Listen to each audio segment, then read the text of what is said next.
नमस्कार छात्र मित्रों। श्री स्वामीनारायण गुरुकुल चित्तल ई क्लास में आपका हार्दिक स्वागत है।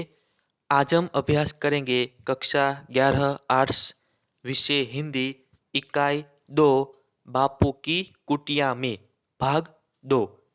लेखक का नाम है रामवृक्ष बेनीपुरी। साहित्य प्रकार रेखाचित्र।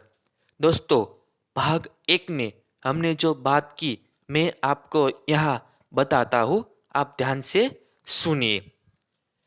लेखक गांधी जी के आदेश पर स्वतंत्रता आंदोलन में गहरे जुड़े थे, पर संयोग से वे बापू की कुटिया में उनके जीते जी उनके दर्शन नहीं कर पाए। इसे वे अपना दुर्भाग्य भी मानते हैं और सौभाग्य भी। दुर्भाग्य इसीलिए कि वे उनके आवास पर उनके दर्शन कर उनकी चरण रज को माथे पर नहीं चढ़ा सके, और सौभाग्य इसीलिए कि जब वे उस शांत एकांत में अकेले उस कुटिया से इतना तादात्म्य प्राप्त कर रहे हैं जो उस समय इतनी देर के लिए संभव नहीं था। लेखक गांधी जी द्वारा कुटिया में उपयोग में लाई गई छोटी बड़ी हर वस्तु का एक एक कर सूक्ष्म वर्णन करते हैं और उनमें सप्राण गांधी जी के दर्शन करते हैं। ये वस्तुएं लेखक से बातें करती है और लेखक उनसे प्रश्न भी करते हैं। बापू के तीनों बंदर लेखक को बापू के दर्शन कराते हैं। लेखक बापू को अपने बिस्तर पर बैठे हुए विभिन्न क्रियाएं करते हुए देखते हैं। उन्हें दीवार पर लिखे हुए ओम और हे राम शब्दों को निहारते हुए गांधी जी दिखाई देते हैं। अब हम शुरुआत करते हैं। यह साबरमती आश्रम है। इस तस्वीर में आप साबरमती आश्रम को देख सकते हैं। लेखक की बड़ी इच्छा थी बापू के मिलने से, लेकिन लेखक मिल नहीं सके। हम भाग 2 की शुरुआत करते हैं। आप ध्यान से सुनिए। इस पैराग्राफ से मैं आपको बात करता हूँ। हिराम शब्द से लेखक की तंद्रा भंग होती है। उन्हें अपने बीच गांधी जी के न होने का एहसास होता है। वे सोचते हैं कि जिस दिन गोलियों के भयानक धड़ाकों के बीच गांधी जी के मुंह से हे राम निकला था, उस दिन संसार को लगा था कि ऋषियों की परंपरा टूटी नहीं है और उसमें एक नई कड़ी जुड़ गई है। वे दुखी होते हैं कि काश यह ज्ञान उनकी हत्या करने वालों की भी होता। तो इस पैराग्राफ का यही में सार बोलता था। इस सार को आप सुनिए। आगे मैं आपको बताता हूँ कि गांधी जी का बिस्तरा तथा अन्य अनेक वस्तुएं लेखक को कैसे लगती थी, आप सुनिए। गांधी जी का बिस्तरा खजूर की चट्टाई पर एक गद्दा डालकर और उसे खादी से ढककर बनाया गया था। वे सोचते हैं कि यह वही बिस्तरा है जिस पर इतना बड़ा आदमी तब बैठा होगा, वह बिस्तर जिससे रत्न जड़ित स्वर्ण सिंहासन भी ईर्ष्या से जलते होंगे।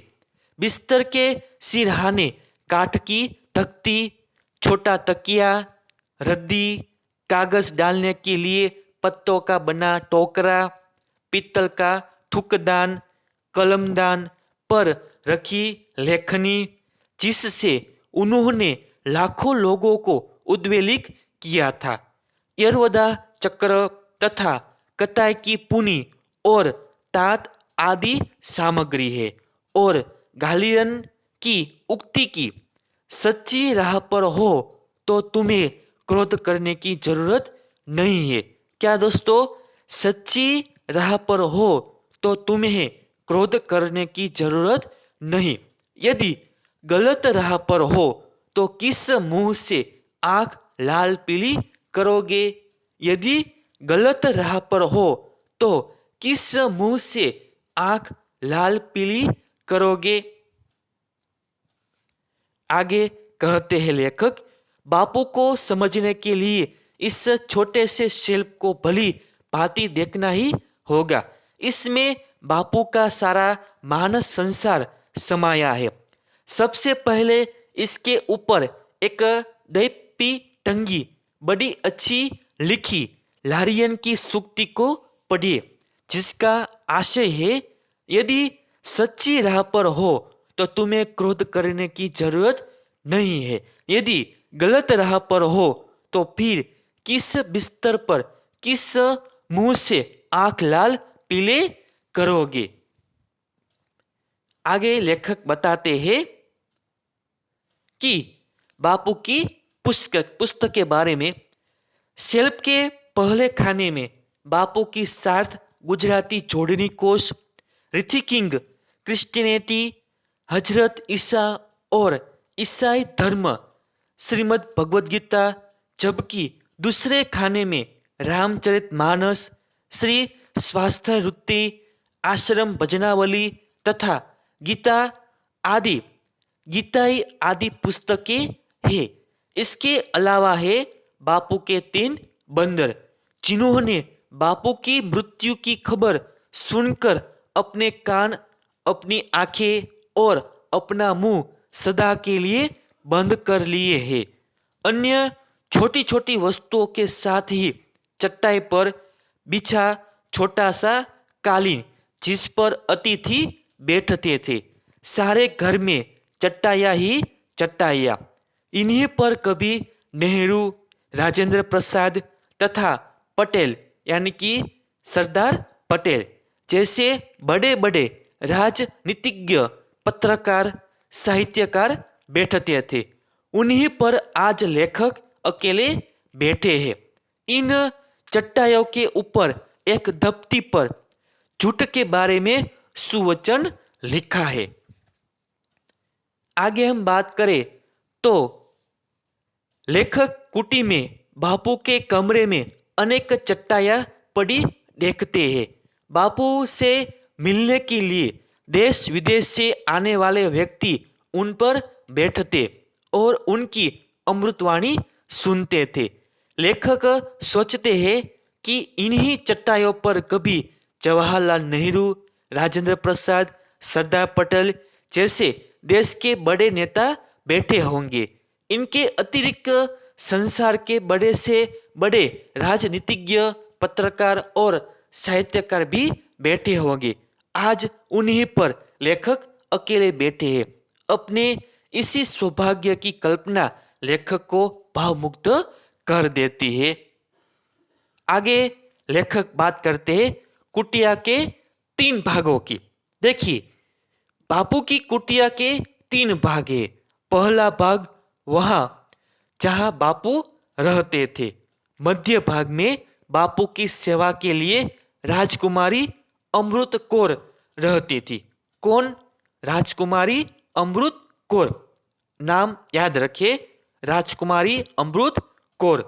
तीसरे भाग में बापू का स्नानागार है, जिसे वे स्वयं स्वच्छ करते थे। इसके अलावा है स्नान सामग्री। तो इस तरह 3 भागों में यह कुटिया है। तो इस कुटिया में 3 भाग है। पहला भाग में जहाँ बापू रहते थे, दूसरा भाग जो है उस भाग में राजकुमारी अमृत कौर रहती थी और तीसरा जो भाग है उसमें स्नानागार है, यानी कि स्नान की सामग्री है। आगे हम बात करें कुटिया की रचना। बापू की कुटिया बांस और लकड़ी की बनी है। ऊपर खपरेल है, दीवारें बांस की फटियों की है, पर कुटी खूब हवादार है। कुटिया की एक एक वस्तु को लेखक निहार रहे हैं और उनको अपने शब्दों में पिरोते जा रहे हैं। तो इस तरह लेखक जब साबरमती आश्रम आते हैं और बापू की कुटिया यानी कि साबरमती आश्रम को देखते हैं, तो साबरमती आश्रम की कुटिया किस तरह है लेखक ने हमने बताई।